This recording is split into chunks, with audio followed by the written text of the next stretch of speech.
to another episode of Just Reading. So today we're going to talk about Bridgerton Season 3, Part 2, and what I thought about it.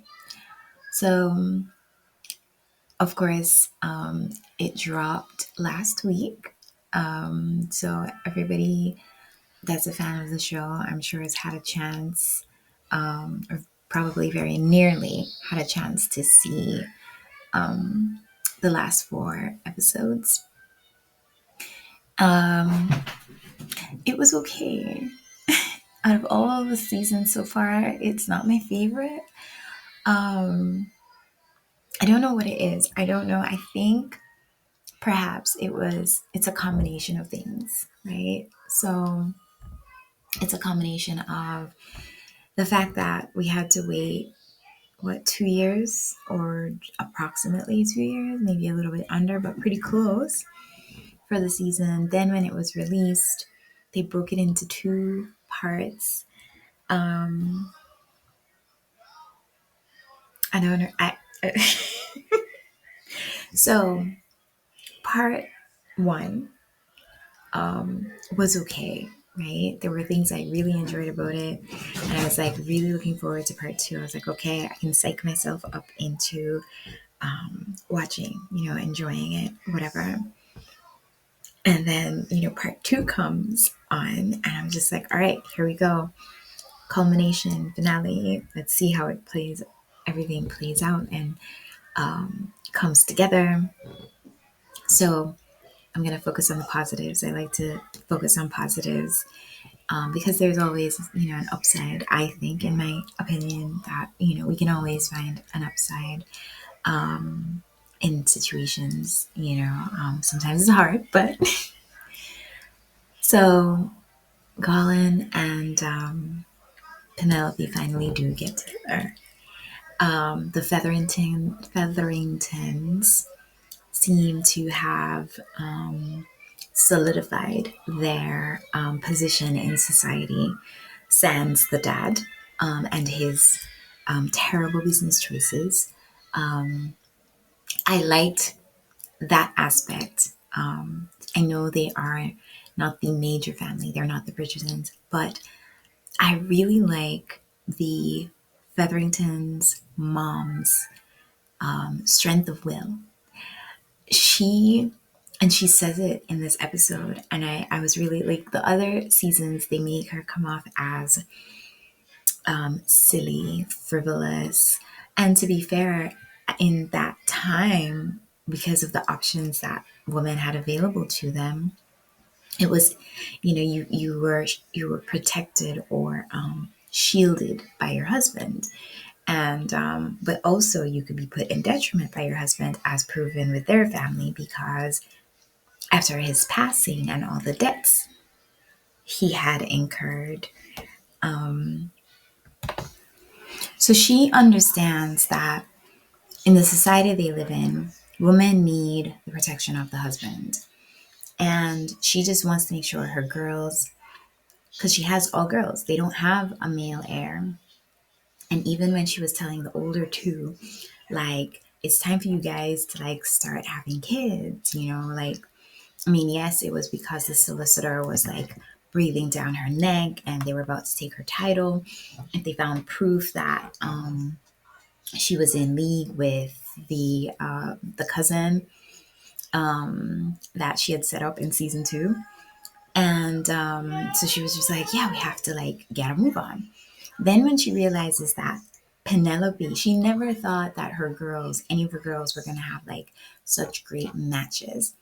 And when Penelope comes up and she's like, she didn't even come up, she found out about it in the papers like everybody else. And she's like, wait, hold on. You pulled a Bridgerton? What's happening right now? And at first she was just like, oh, it can't be a love match, whatever, whatever. And then she turns around and she realizes, like, wow, because she saw the future for her family being better than, she'd ever envisioned. And I liked that about her character. I really did.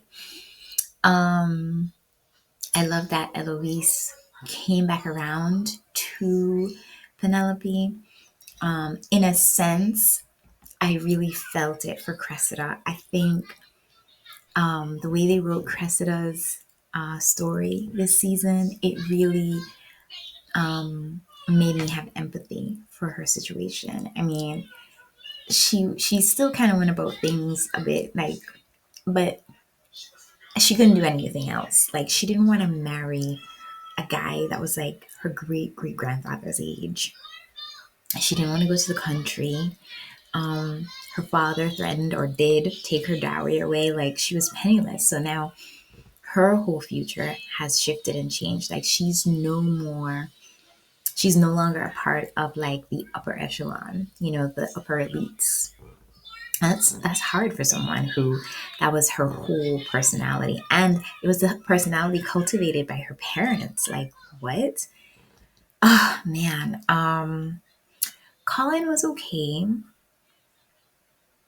His whole storyline was interesting, as was Penelope's. They were the main characters, but this is the sticking point I had personally. Even though they were the main characters, it felt as if the storyline was a little bit overshadowed. Their specific storyline was a bit overshadowed by all the other more nuanced storylines. I don't know if that makes sense. And the chemistry between the two of them, I don't know. I didn't buy into it as much as I did with the other two leads from season one and season two. I also loved the fact that Kate and Anthony featured a little bit in season three. I really love that. Season two is my favorite season, to be fair. I really liked those characters, and I like really bought into their storyline. Um, and the book, I think the book has something to do with it too. The thing is, I read Penelope's book and I really enjoyed it, but of course, as readers, what do we always say, right? The book's better than the movie or the show or whatever. And let's see what else. Oh, Francesca's plot line was, in my opinion, a bit disappointing. Yeah, I don't know. They lost me at one point, and yeah, I mean, we'll see how they write her story, but all in all, I don't know. And I've seen this like I was talking to some friends about it that are also fans, and we were all just saying like it was a bit meh this season, and then it's doubly disappointing because you waited so long for them to finish it, and then another little bit of time because you had two parts of one season. So I don't know. We'll see how it goes. We'll see if the Bridgerton fever still is still there. And then I heard that the season 4 is supposed to take another like lengthy period to like film, shoot, and then be released. So we'll see if I'm as I don't know, engaged, and excited for that one as we see. Because season 3, like season 2 and season 1 really like amped it up. And you're just like, yes, season 1 was so awesome. I can't wait for season 2. And then you watch season 2 and you're like, oh my God, this is such a great, I can't wait for season 3. And then season 3 comes and you're just like, okay, well, maybe season 4. I do intend to rewatch season 3 because I'm not going to give up hope that I will enjoy it a little bit more than I did with the first watch, like through its entirety, from the first episode all through to episode 8. I don't know if I'm psyching myself out and setting myself up, but I'm going to do it. So anyway, that's my take on Bridgerton season 3 part 2. I'm sorry if I'm not a little bit more excited, but that's just how I felt when I was watching it. I was just like, oh, okay. 2 years and 2 months basically to watch the whole thing. And I was just like, okay, yeah. So I don't know. I don't know. That's just how I felt. So I don't know how you guys felt about it. There are some fans that are like, yeah, we really enjoyed it. And again, it's subjective, like everybody's taste is different. So I know what my sticking points were, and I know what my favorite bits were. I really liked just the evolution of the Featherington family and the girls. I thought that was really nice, and I did like even Penelope's evolution, singular, apart from the connection she had, the love affair she had with Colin. Like I like her singular evolution.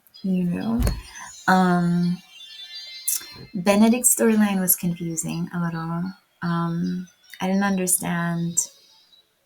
I didn't understand the segue that happened, and I'm not. I'm not. They're gonna do a whole lot of spoilers or whatever. Like fans know what I'm talking about if they've watched it, but like it was there, but I didn't understand like how is that gonna help his character develop. I don't know. It felt to me when I was watching it that they just I don't know, it felt thrown in. Like I didn't see a cohesion with that part of the story. Again, I'll rewatch the whole thing. And maybe it'll change. Sometimes you read a book and then you reread a book and you reread, and then you're like, oh, I get it now. Like the same thing you've read and you read it a few times and you're like, oh, right, right, right, right, right. It becomes more clear. So maybe that's what'll happen. I don't know. I don't know. Anyway, guys, that's my take on it. I hope it wasn't too rambly. That was just the thoughts of the season. And you can say how you feel about, like, what do you think about it? Did you like it? Did you hate it? Did you, were you like, meh, kind of like me? I was like, all right. And then just remember now to keep on reading. All right. Bye now.